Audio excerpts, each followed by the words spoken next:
Assalamualaikum warahmatullahi wabarakatuh. Alhamdulillah, alhamdulillah, alhamdulillah. Puja dan puji syukur kita panjatkan kepada Allah Subhanahu wa taala, pencipta dan pemilik alam semesta, Maha Suci, Maha Tinggi. Salam dan salawat kita haturkan kepada Nabi besar Muhammad sallallahu alaihi wasallam sebagai nabi penutup khataman nabiyyin. Allahumma sholli ala Muhammad wa ala ali Muhammad. Dan juga doa kita panjatkan kepada keluarga beliau, para sahabat-sahabat beliau, serta umatnya yang sangat dikasihinya dan beliau merindukan kita untuk bertemu nanti. Ikhwan fillah, kali ini saya akan menanggapi thumbnail dari Pak Bonbon ya. Saya sendiri males ya kalau kesana tuh berjam-jam, kayaknya kan kalau saya lihat tuh alah paling isinya juga cuma omong kosong ya. Jadi yang saya perhatikan ini Pak Bonbon ini saudara kita yang kita kasihi dalam Tuhan Yesus suka sekali ya mengambil karikatur-karikatur Arab, kemudian berkata-kata Abdul di dalam tulisannya ya. Jadi itu udah kita pernah bahas bahwa Yesus sendiri pun juga seorang Abdul ya, seorang hambanya, tertulis di dalam Kisah Para Rasul pasal 17 ayat 3. Nah, di dalam thumbnail-thumbnailnya ini salah satu yang saya tergelitik ya untuk menyampaikan syiar. Di situ walaupun tidak berani Pak Bombo mengatakan itu adalah Islam, tapi jelas tersurat maupun tersirat dari gambar-gambar karikatur itu ditujukan kepada agama Islam mengenai jalan lurus. Kalau orang Islam, jalan lurusnya siapa? Yaitu para rasul. Ajaran-ajaran mereka yang didapat dari wahyu Allah itulah jalan lurus.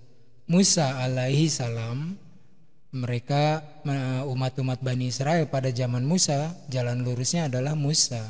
Demikian juga Daud pada zamannya, kemudian Yesus pada zamannya. Sementara Yesus juga pernah berkata di dalam gospel bahwa dia mencari domba-domba yang hilang atau tersesat dari Bani Israel, bukan untuk orang lain, Gentile itu tidak ya, untuk Bani Israel. Jadi eksklusif, para rasul terdahulu itu hanya untuk kaumnya. Sementara Nabi Muhammad SAW diutus untuk rahmatan lil alamin, jadi untuk seluruh manusia ya, bahkan seluruh alam semesta kehidupan ini diberikan rahmat oleh Allah dengan diturunkannya atau dilahirkannya Nabi Muhammad SAW ke dunia ini. Tidak untuk bangsa Arab doang, Bani Israel doang, Bani Yunani, Bani Romawi dan bani-bani lain, tapi untuk seluruh manusia. Nah, kebiasaan Pak Bonbon dalam mengambil karikatur-karikatur Arab itu adalah gambaran orang yang rasis ya. Apakah Pak Bonbon ini belajar dari penulis Gospel Matius ya? Ini saya bacakan aja ya karena agak panjang, tapi nanti saya tulisin ayatnya biar teman-teman kalau mau belajar bisa. Di dalam Gospel Matius pasal 15 ayat 21 sampai dengan 28, perikopnya mengenai perempuan Kanaan yang percaya. Ayat 21, lalu Yesus pergi dari situ dan menyingkir ke daerah Tirus dan Sidon. 22, maka datanglah seorang perempuan Kanaan dari daerah itu dan berseru, kasihanilah aku ya Tuhan, anak Daud, karena anakku perempuan kerasukan setan dan sangat menderita. 23, tetapi Yesus sama sekali tidak menjawabnya. Lalu murid-muridnya datang dan meminta kepadanya, suruhlah ia pergi, ia mengikuti kita dengan berteriak-berteriak. 24, jawab Yesus, aku diutus hanya kepada domba-domba yang hilang dari umat Israel. Saya ulangi, 24, jawab Yesus, aku diutus hanya kepada domba-domba yang hilang dari umat Israel. 25, tetapi perempuan itu mendekat dan menyembah dia sambil berkata, Tuhan tolonglah aku. 26, tetapi Yesus menjawab, tidak patut mengambil roti yang disediakan bagi anak-anak dan melemparkannya kepada anjing. 27, kata perempuan itu, benar Tuhan, namun anjing itu makan remah-remah yang jatuh dari meja tuannya. 28, maka Yesus menjawab dan berkata kepadanya, hai ibu, besar imanmu, maka jadilah kepadamu seperti yang kau kehendaki. Dan seketika itu juga anaknya sembuh. Yang akan saya bahas di sini adalah, mohon maaf Iwan Villa, suara saya agak serak, mungkin karena agak flu ya, kehujanan. Yang akan saya bahas di sini itu kalau debater-debater Kristen mengenai kata-kata anjing kepada perempuan yang bukan dari Bani Israel, itu mereka mengatakan bahwa Yesus mengajarkan dengan banyak parables atau perumpamaan. Tetapi kalau saya khususnya pribadi dan mungkin semua umat Islam ya, percaya bahwa Yesus itu adalah orang yang berakhlak mulia, berkata lemah lembut. Tidak mungkin dari sisi perspektif Islam Yesus mengatakan anjing kepada seorang perempuan, seorang ibu yang anaknya sedang kerasukan setan, minta ditolong. Kalau dalam perspektif Islam, bahasa-bahasa syairnya itu tinggi ya, tidak mungkin lah Nabi Muhammad berkata-kata kasar seperti itu. Coba deh bayangin pakai nalar dan logika, bila itu adalah ibu kita, mau nggak teman-teman seorang ustadz, seorang ulama berkata begitu, memanggil ibu kita dengan anjing ketika meminta tolong? Atau sekalian deh, misalnya itu dari Nabi Muhammad berkata kepada seorang ibu dengan sebutan anjing, walaupun sebagai parabel atau perumpamaan, tentu tidak akan mau ya siapapun ibunya dipanggil dengan anjing. Nah, ini dari perspektif Islam. Tapi kalau di dalam gospelnya, yaitu urusan saudara-saudari kita yang Kristiani ya, ini hanya perspektif pandangan saya dari sudut pandang Islam, bahwa kita mengimani Yesus itu seorang yang berhati lembut, berkata-kata dengan sopan santun dan etika. Nah, untuk selanjutnya mengenai jalan lurus ini ya, apakah Yesus itu mengakui dialah tujuan? Tidak. Makanya Pak Bombon, jangan sembah jalan, panas, banyak poldur, banyak paku, banyak lubang-lubang, nanti bisa jontor bibir kita kalau nyembah jalan. Tapi sembahlah tujuannya. Jalan itu hanya arahnya agar tidak tersesat, tapi tujuannya bukan jalannya yang kita sembah. Pada siapakah Yesus merujuk? Nah, ini akan kita bacakan ya di ayat-ayat berikutnya. Kepada siapakah Yesus merujuk ketika beliau berkata, akulah jalan yang lurus, lalu tujuannya ke siapa? Demikian juga akan kita ambil dari ayat-ayat Al-Quran mengenai Yesus adalah jalan lurus, tapi diambil oleh misionaris-misionaris sepotong untuk menipu dan membodohi. Mari kita lihat ayat-ayat selanjutnya ya. Baik ikhwan fillah, kita lanjutkan ya. Apakah Yesus mengajarkan untuk menyembah dirinya, atau apa sih jalan lurus yang diajarkan Yesus itu, tujuannya kemana? Ini saya bacakan saja ayatnya ya, lumayan agak panjang, lagi gak enak badan jadi agak males nulisnya nih ya.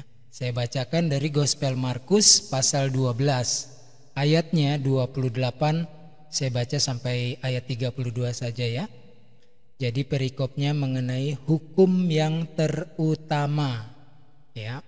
Di Markus 12 ayat 28, lalu seorang ahli Taurat yang mendengar Yesus dan orang-orang Saduki bersoal jawab dan tahu bahwa Yesus memberi jawab yang tepat kepada orang-orang itu, datang kepadanya dan bertanya, hukum manakah yang paling utama?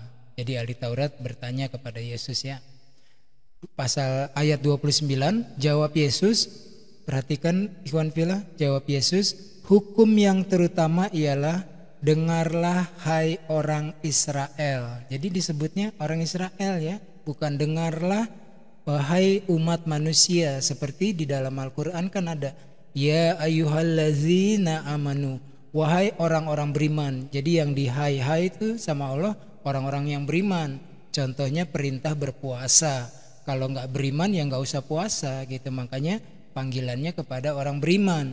Tetapi kalau Al-Quran mengatakan ya ayuhan nas, berarti seluruh umat manusia, bukan Bani Arab, Bani Yahudi, Bani Romawi, Bani Yunani, enggak, tapi semua human race, ya ayuhan nas. Nah di situ ya bedanya. Saya ulangi lagi ayat 29, jawab Yesus ketika ditanya tadi hukum manakah yang paling utama, maka jawab Yesus di ayat 29, hukum yang terutama ialah dengarlah hai orang Israel, Tuhan Allah kita, Tuhan itu Esa.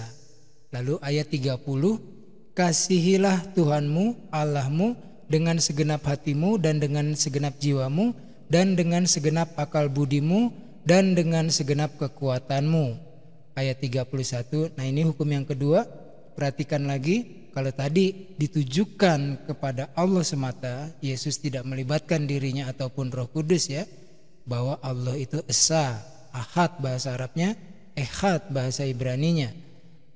Ayat 31, dan hukum yang kedua sekarang, dan hukum yang kedua ialah kasihilah sesamamu manusia seperti dirimu sendiri. Saya ulangi, kasihilah sesamamu manusia seperti dirimu sendiri. Tidak ada hukum lain yang lebih utama daripada kedua hukum ini. Ya, saya ulangi nih, kasihilah sesamamu manusia seperti dirimu sendiri. Berkontradiksi nggak sama yang tadi ketika parablesnya Yesus menyebut seorang ibu yang bukan dari Bani Israel dengan sebutan anjing ya. Nah, walaupun itu parabel salah, tapi kan ini jadi berkontradiksi seolah-olah ya. Sebab di sini kasihilah sesamamu manusia seperti dirimu sendiri. Ibu tadi bukan anjing tapi seorang manusia juga ya. Nah itulah, biar kita nggak boleh mentafsir ya, serahkan saja kepada umat Kristiani. Tapi yang jelas dalam keimanan Islam, Yesus seorang yang berakhlak mulia dan berucap kata juga dengan lembut dan penuh tata krama atau etika. Ini yang terakhir saya bacakan ayat 32-nya ya, sampai 32 aja saya rasa cukup.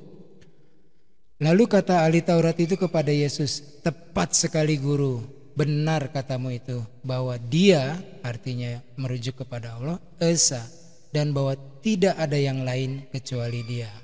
Saya ulangi, lalu kata ahli Taurat itu kepada Yesus, tepat sekali guru, benar katamu itu, bahwa dia Esa dan bahwa tidak ada yang lain kecuali dia.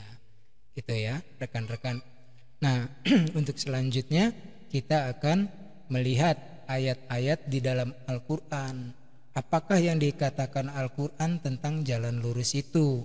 Dan ini sering, bahkan saya pernah nonton film animasi yang tujuannya adalah untuk misi-misi pemurtatan, mengatakan misalnya saja mendatangi neraka. Kemudian Yesus itu ditunjuk oleh Al-Quran tahu tentang hari kiamat, padahal bukan. Yesus di dalam gospel juga mengakui kok dia tidak tahu, malaikat-malaikat tidak tahu, bahkan Roh Kudus tidak disebut oleh Yesus. Kemudian Yesus sebagai jalan lurus betul untuk menghadap kepada Allah, menyembah hanya kepada Allah, sebagaimana Musa juga jalan lurus, Daud juga jalan lurus, dan tentu saja Nabi Muhammad SAW adalah jalan lurus bagi seluruh umat manusia, tidak hanya eksklusif bangsa Arab saja atau Bani Israel saja. Kita semua di mata Allah Subhanahu wa taala adalah sama. Tidak ada bedanya Arab, Eropa, Yunani atau Israel. Tidak ada bedanya di mata Allah. Yang membedakan adalah keimanan dan ketakwaan. Gitu ya. Kita lanjut ke ayat-ayat Al-Qur'an. See you soon. Ini di sini ya, surat Quran surat Az-Zukhruf surat ke-43 ayatnya saya ambil 61 dan 64. Tapi misionaris ketika melakukan penipuan kepada umat Islam yang belum banyak pengetahuan, maka dibacakan ini ya 61 doang. Dan sungguh dia atau Isa itu benar-benar menjadi pertanda akan datangnya hari kiamat. Jadi pertanda ya, kalau Nabi Isa itu datang, itu berarti pertanda akan datangnya hari kiamat. Bukan berarti Nabi Isa atau Yesus mengetahui hari kiamat. Selaras juga, Yesus tidak mengetahui kapan hari kiamat. Malaikat-malaikat juga nggak tahu. Bahkan Yesus nggak menyebut Roh Kudus ya. Yang tahu hanya Allah Bapa di dalam gospel. Dan sungguh Isa itu benar-benar menjadi pertanda akan datangnya hari kiamat. Karena itu janganlah kamu ragu-ragu tentang kiamat itu dan ikutlah aku. Inilah jalan yang lurus. Nah, di sini langsung ditarik ya. Akunya ini adalah Yesus, hurufnya huruf besar, kemudian inilah jalan yang lurus. Ini yang dilakukan penipuan sebenarnya, bukan ngemis-ngemis kepada Al-Quran. Saya lanjutkan di ayat 62. Dan janganlah kamu sekali-sekali dipalingkan oleh setan. Sungguh setan itu musuh yang nyata bagimu.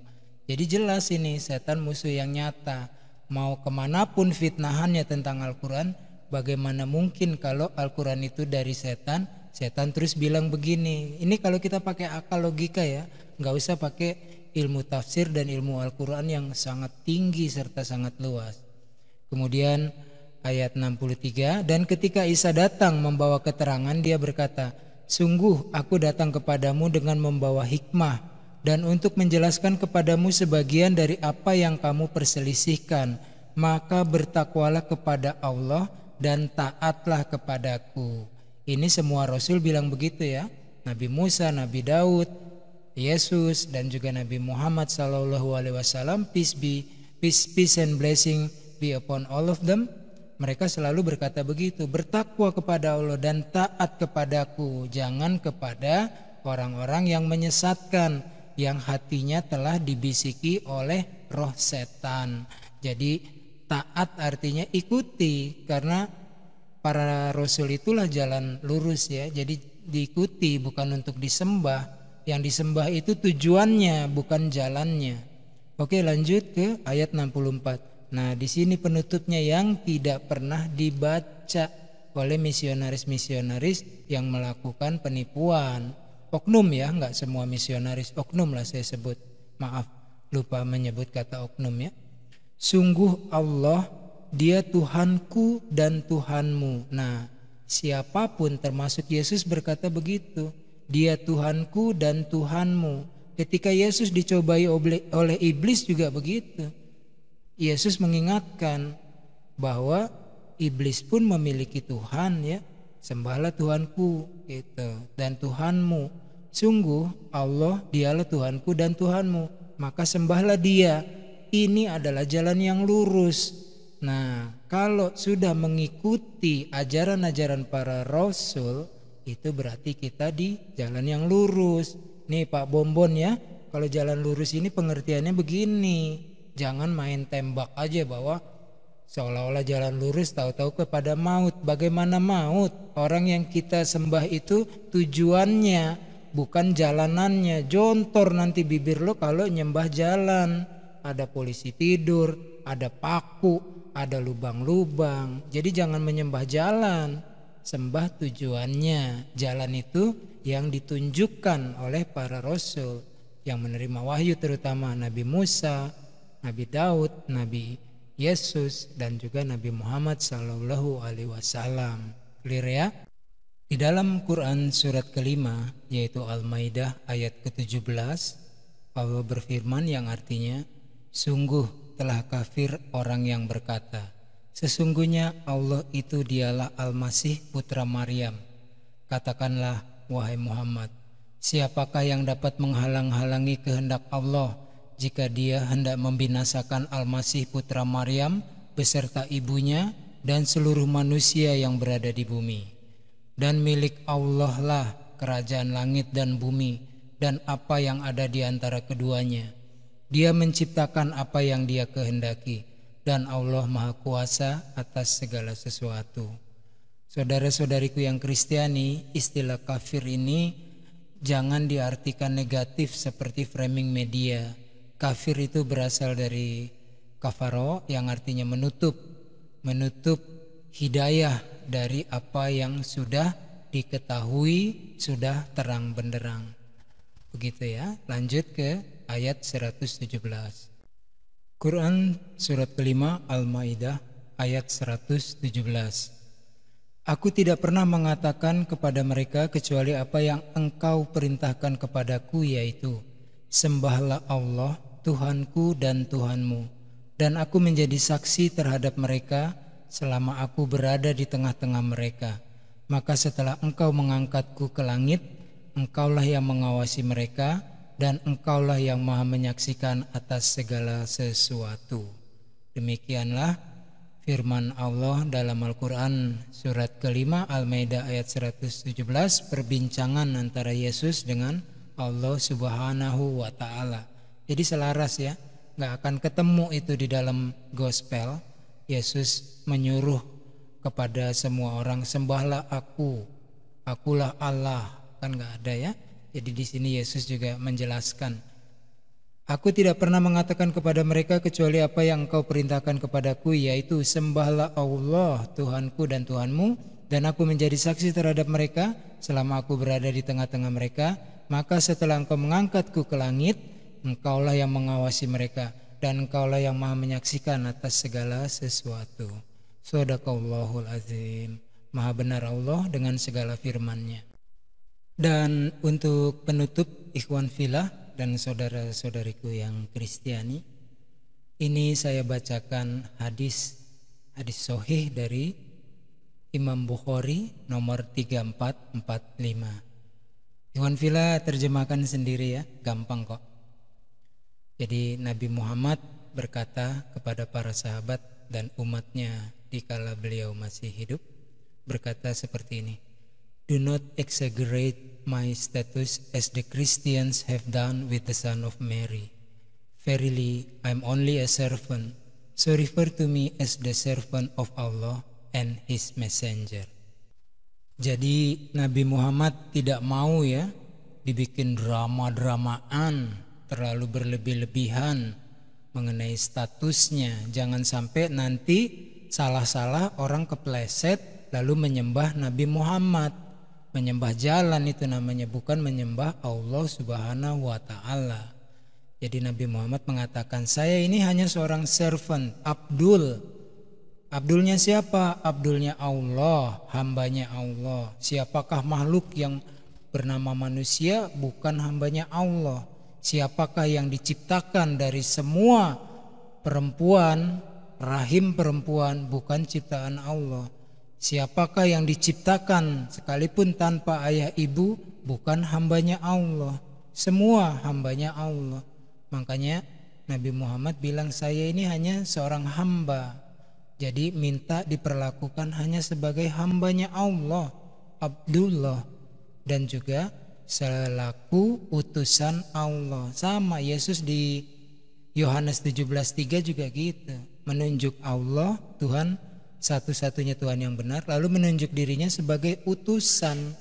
Nah, ini rekan-rekan perhatikan ya, kalau di dalam bahasa Inggris penulisan Latin, his ini kata ganti untuk Allah. Kok laki-laki? Tidak, bukan. Allah itu tidak serupa dengan apapun, tidak serupa dengan apalagi tidak serupa dengan manusia ya yang berjenis kelamin. Tetapi ini adalah gaya bahasa penulisan, dalam bahasa Arabnya juga begitu. Suatu saat insya Allah akan saya terangkan mengenai ini. Kalau kita kan langsung misalnya his messenger adalah utusannya, kalau enggak ditulis utusan Allah. Tetapi di sini his messenger, kok seolah-olah kayak rujukan kepada Allah itu laki. Tapi ini khusus dalam bahasa Inggris ya. Nanti saya jelaskan dari mana asalnya his ini. Oke ya gitu ya, mohon maaf bila ada kekurangan. Dan kepada saudara-saudariku yang Kristiani, mohon maaf bila ada kata-kata yang menyinggung dan tidak berkenan. Saya mengasihimu semua dan semoga mendapat hidayah dari Tuhannya Yesus. Wassalamualaikum warahmatullahi wabarakatuh.